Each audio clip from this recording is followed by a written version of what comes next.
நம் ஆண்டவர் இயேசு கிறிஸ்துவின் நாமத்தினால் மகிழ்ச்சியும் சமாதானமும் நம் அனைவரோடும் இருப்பதாக.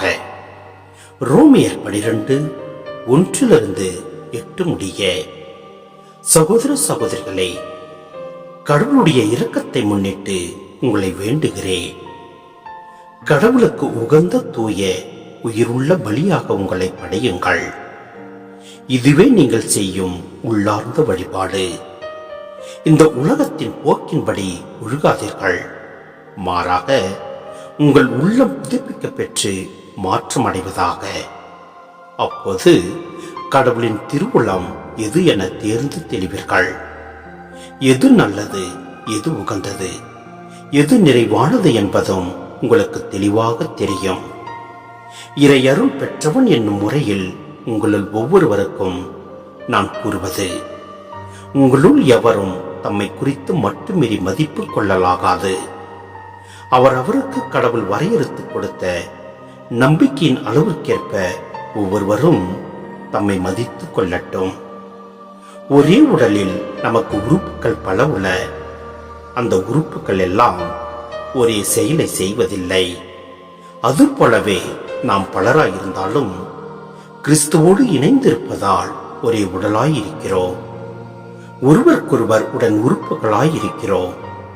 ஆயினும் நமக்கு அளிக்கப்பட்டுள்ள அருளுக்கேற்ப வெவ்வேறு அருட்கொடைகளை பெற்றுள்ளோம்.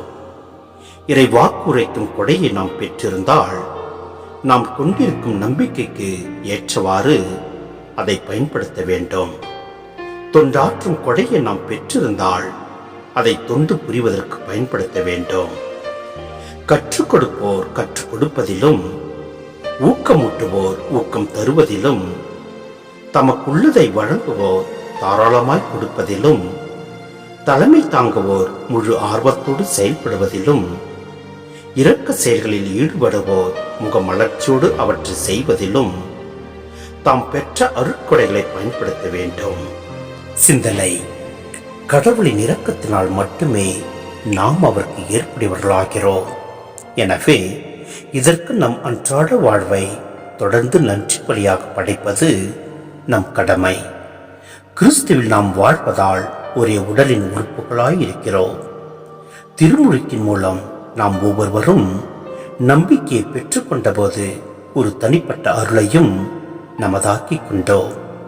இந்த அருளை திருச்சபையின் வளர்ச்சிக்காக பயன்படுத்தும் போது கிறிஸ்துவின் உடல் என்னும் சமூகத்தை நாம் கட்டி எழுப்புகின்றோம்.